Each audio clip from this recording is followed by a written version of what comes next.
এই যে বৈষম্য বিরোধী ছাত্ররা যারা এর মধ্যে অনেকগুলো দোকান খুলে ফেলেছে, আমরা জানি যে আপনি যখন একটা ব্যবসা করতে যাবেন, সেই ব্যবসাটা যখন লাভজনক হয় এবং ব্যবসাটা শুরু করার পর মনে হবে যে আরে এই ব্যবসা তো আরো করা যায়, তখন আপনি দোকান খোলেন ২টা ৩টা ৪টা ব্রাঞ্চ খোলেন বা সিমিলার আরো ব্যবসা করেন।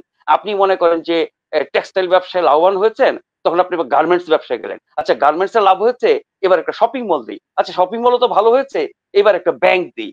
এইভাবে মানে দোকান বাড়ে। তো বৈষম্য বিরোধী যে শক্তি যারা গণঅভ্যুত্থানের নেতৃত্ব দিয়েছে, যারা সমন্বয়ক হিসেবে পরিচিত সারা দেশে এবং তাদের অনুসারীরা, তারা মোটামুটি এরই মধ্যে ৩-৪টা দোকান খুলে ফেলেছে। সবশেষ দোকানটি হচ্ছে আজকের। এটি হচ্ছে সবচেয়ে বড় দোকান, রাজনৈতিক দল। এর আগে তারা ছাত্র সংগঠন খুলেছে। এর আগে তারা একটা নাগরিক সংগঠন বলে তারা, যেটি আপনার একরকমের বলে যে তারা কি বলবো রাজনৈতিক চাপ বা মানে নাগরিকদের দিক থেকে যে ভূমিকা পালন করা হয় মানে রাজনীতিতে, জাতীয় নাগরিক কমিটি, হ্যাঁ সুশীলদের। তো জাতীয় নাগরিক কমিটি, বৈষম্য বিরোধী ছাত্র আন্দোলন এবং গণতান্ত্রিক ছাত্র সংসদ, এই ৩টা দোকানের পরে আজকে আসল দোকান হেডকোয়ার্টার যেটা জাতীয় পর্যায়ের দল তারা খুলেছে। এখন এই দলের নাম হচ্ছে জাতীয় নাগরিক পার্টি। আচ্ছা এখন আমি আপনি সাংবাদিকতার কর্মী বা ছাত্র হিসেবে যদি বলি, আপনি হয় বাংলা দেন না হয় ইংরেজিতে দেন। এটার ব্যাপারে আমি খুব সিরিয়াস ব্যক্তিগতভাবে, যখন যেখানে কাজ করেছি আমি আমার সহকর্মীকে বলি হয় পুরো বাংলা না হয় পুরো ইংলিশ, মিক্সড কেন?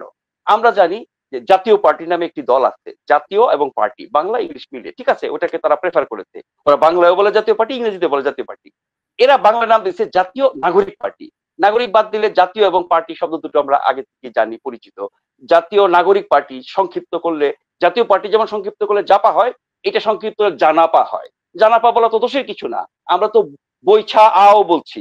বৈষম্য বিরোধী ছাত্র আন্দোলনকে কিন্তু বৈছা আ বলা হচ্ছে, শুনতে বা উচ্চারণ করতে একটু অদ্ভুত লাগে। জাতীয় নাগরিক কমিটিকে কিন্তু তারা নিজেরাও জানাক বলছে, জানাক জানাক। এটা হচ্ছে। তাহলে এটা কি, এটা যদি আমি অ্যাব্রিভিয়েট করি, সংক্ষিপ্ত করি, তাহলে তো এটা আপনার কি বলে জাতীয় নাগরিক পার্টি জানাপাই হবে, জানাপাই হবে।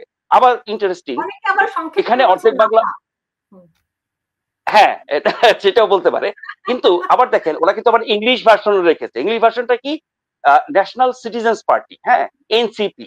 তাহলে ওখানে আপনি বাংলা ইংলিশ মিলে যে নাম রাখলেন ওটা জাতীয় পার্টির কাছাকাছি। এখানে এনসিপি, বিএনপি এটাও কিন্তু কাছাকাছি। তার মানে এই দুটি দলের মাঝামাঝি বা দুই দল থেকে একটা বিষয় কাজ করেছে, সেটি হচ্ছে গিয়ে ডক্টর ইউনূস ২০০৭ সালে যে দলটি করতে চেয়েছিলেন সেটির নাম ছিল সেখানে নাগরিক এবং শক্তি, রাইট। শক্তিটা বাদ দিয়ে, কারণ নাগরিক শক্তি সবার কাছে এর মধ্যে পরিচিত হয়ে গেছে যে ডক্টর ইউনূস এই নামে দোকান খুলতে চেয়েছিলেন আপনার ভাষায়।